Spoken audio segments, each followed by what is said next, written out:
آپ نے صحیح کہا ہے کہ جو ہماری اکیڈیمک تعلیم ہے اس میں سے کوئی خیر نکلنا بہت مشکل ہے. ہمارے بہت ہی پیارے عزیز دوست اور مربی سلمان آصف صدیقی صاحب کی میں ایک گفتگو سن رہا تھا، تو انہوں نے بڑی زبردست ایک بات کی کہ یہ جو ہماری تعلیم ہے، جیسے دیکھیں فرض کریں کسی نے بی اے کیا یا ایم اے کیا، کیا ایم اے کرنے والا اس بنیاد پر کہہ سکتا ہے کہ مجھے اللہ تعالیٰ سے محبت اس لیے ہوئی کہ میں نے ایم اے میں اسلامیت پڑھی تھی، یا یہ ہے کہ مجھے آخرت کا شوق، جنت میں جانے کا جو میرا ذریعہ بنا ہے وہ تو میری ایجوکیشن بنی ہے. اچھا، یا یہ کہ یہ جو میرے اخلاق اچھے ہوئے ہیں نا، یہ میں ابو کی بڑی خدمت کرتا ہوں، امی کی بڑی خدمت کرتا ہوں، اور میں اپنی بیوی کے ساتھ اب جو ہے نا بہت زور زور سے نہیں بولتا، پہلے بولتا تھا، یہ میری ایجوکیشن کی وجہ سے، کیونکہ میں نے جو ہے نا بی اے کر لیا نا، تو بی اے کی وجہ سے مجھے ہو. اگر بی اے نہ کیا ہوتا تو پھر تو میرا اخلاق بالکل اچھا نہ ہوتا، میں پھر اس طریقے سے نہ ہوتا.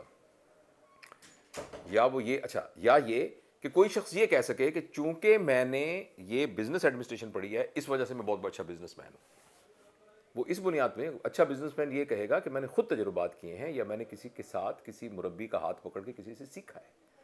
کوئی ایجوکیشن نہ تو، جیسے سلمان صاحب نے بھی کہہ رہے تھے، اور وہ بڑی دل کو بات لگتی ہے کہ نہ تو یہ تعلیم ہمیں دنیا کے کسی کام کے قابل بناتی ہے یا ہمیں آخرت کے کسی کام کے قابل بناتی ہے. اس تعلیم کی وجہ سے نا صرف ہمارے پاس ایک ڈگری آتی ہے، اور ڈگری کی وجہ سے ہماری ایک بھیڑ چال لگی ہوئی ہے نا کہ اس جاب کے لیے یہ ڈگری ہونی چاہیے، اس جاب کے لیے یہ ڈگری ہونی چاہیے، اس جاب کے لیے یہ ڈگری ہونی چاہیے. تو اس لیے یہ اس ایجوکیشن کے بارے میں کچھ نہ کچھ کرنا پڑے گا بہت جلدی.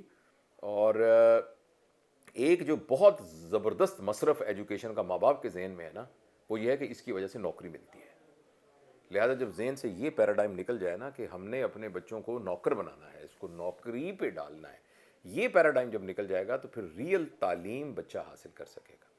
ریئل تعلیم اس طرح سے نہیں ہوتی، یعنی اس طرح کے فکسڈ کیریکولم سے جس میں چیزوں کو رٹا دیا جائے اور رٹا کے یاد کرا کے اور پھر اسی کو کہا جائے بتاؤ اس چیز کی 5 کازز کیا ہیں، 14 نکات قائد اعظم کے کیا تھے، اور جو گول میز کانفرنس کے اندر کیا کیا باتیں ہوئی تھیں یہ ساری بتاؤ. یہ بتائیں تو پھر آپ نے جو ہے ہسٹری کے اندر آپ کے نمبر آ گئے. تو یہ اس سے انسان کے کردار کی کوئی تشکیل نہیں ہوتی. تو اس ایجوکیشن کے بارے میں بڑی توجہ دینی چاہیے. والدین کو سمجھنا چاہیے کہ آئندہ آنے والی صدی میں خاص طور پہ آرٹیفیشل انٹیلیجنس کے آنے کے بعد یہ بہت مشکل ہے کہ بچوں کے لیے یہ فیصلہ کیا جائے کہ کون سا سکل سیٹ اور کون سا کوگنیٹو نالج پڑھا کر وہ معاشرے کے اندر بھرپور وہ کر سکتے ہیں. آج کل کے اگلے آنے والے دور میں بچوں کو جو چیز آنی چاہیے وہ معاملہ فہمی آنی چاہیے، بچوں کو پرابلم سالونگ آنی چاہیے، کریٹیکل تھنکنگ آنی چاہیے. بچے کو یہ سمجھ آنی چاہیے کہ اگر کوئی اس طرح کے حالات آ جائیں جو بہت ہی مشکل ہوں تو اس میں سے میں نے کیسے نکلنا ہے. ایموشنل انٹیلیجنس آنی چاہیے، رشتوں کو نبھانا آنا چاہیے، اور فلیکسیبلٹی آنی چاہیے، ماحول کے مطابق ایڈجسٹ ہونا آنا چاہیے. اب یہ والی سکل اکیڈیمک ایجوکیشن تھوڑی سکھاتی ہے. اس کو سکھانے کے لیے اب کیا کرنا ہے یہ ایک لمبی بحث ہے.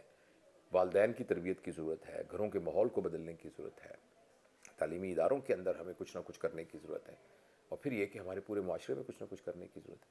ابھی اس دن اتنی تکلیف دہ بات تھی کہ یہ پتہ لگا کہ یہ ریسرچ پیپرز وغیرہ ہوتے ہیں نا آج کل، آپ لکھوا سکتے ہیں لوگوں سے. ہماری ڈاکٹری میں ہوتا ہے نا کہ اتنے ریسرچ پیپر لکھے ہوں تو آپ کی سلیکشن ہوگی اسسٹنٹ پروفیسر کی، اس سے زیادہ ہوں تو پھر پروموٹ ہوں گے ایسوسیٹ پروفیسر، اتنے ہوں تو پروفیسر ہوں گے، پرنسپل کے لیے اتنے چاہیے. تو لوگ لکھ دیتے ہیں. اور سب سے زیادہ دکھ مجھے ہوا کہ ایک صاحب باقاعدہ ایک آفیشیل کمپنی ہے، کانٹینٹ رائٹنگ کی ایک کمپنی ہے، وہ کہتی ہے کہ ہمیں ٹاپک بتائیں، ہم آپ کو پی ایچ ڈی کا تھیسس لکھ دیتے ہیں. اگر یہ بات مجھے کسی میرے اپنے پیارے نے نہ بتائی ہوتی، اپنے کسی عزیز نے نہ بتائی ہوتی جس پر مجھے بہت اعتبار ہے، تو میں کبھی بھی آپ کو نہیں یہ بتاتا. کیا پی ایچ ڈی کا تھیسس بھی لکھوا سکتے ہیں؟ تو مجھے بتائیے اس قسم کی ایجوکیشن کیا تبدیلی لے کے آئے گی ہمارے اندر اور ہمارے ماحول کے اندر. اگر ہم نے اس معاشرے کو بہتر کرنا ہے تو ہمیں اس کے بارے میں بہت سیریسلی غور کرنا ہے، بہت ہی سیریسلی سوچنا پڑے گا.